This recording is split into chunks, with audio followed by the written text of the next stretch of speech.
On nous a promis des rendements miracles avec des systèmes comme PatronPay, Lieb Limal, Chimol, AI Marketing, mais qui t'investent.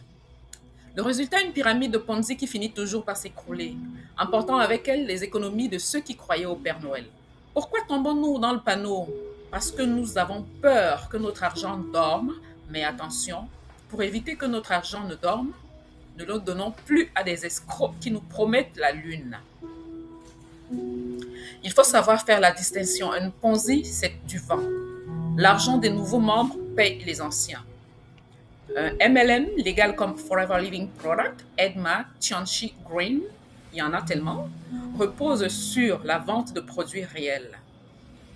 Si le produit a une valeur, l'entreprise peut survivre sans recrutement forcé. Mais attention, dans les deux cas, nous vendons surtout notre temps pour recruter.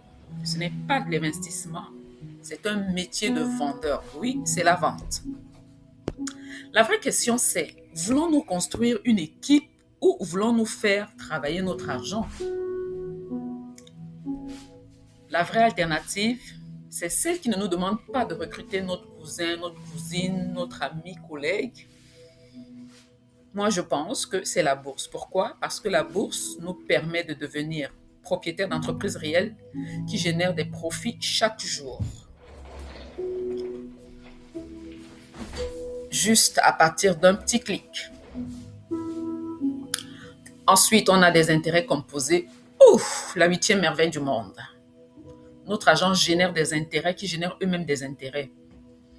Nous n'avons pas besoin de gérer une équipe.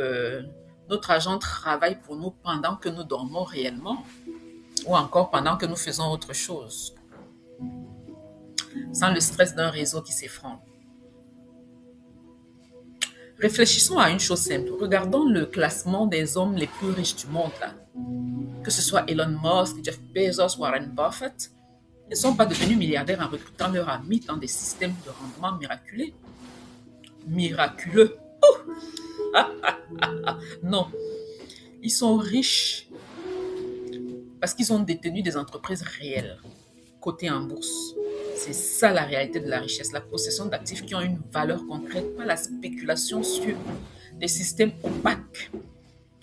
Alors, quand nous verrons une opportunité prochainement qui promet de nous enrichir sans rien produire, demandons-nous bien, posons-nous bien la question, est-ce que Warren Buffett s'est enrichi comme ça? Moi, je pense que la réponse est non. Choisissons la voie des bâtisseurs. Choisissons la voie de la bourse où nous pourrons bien gérer nos émotions et être absolument patients. Voilà, c'était ma contribution aujourd'hui. Si tu aimes, like. Si tu veux, abonne-toi. À plus tard.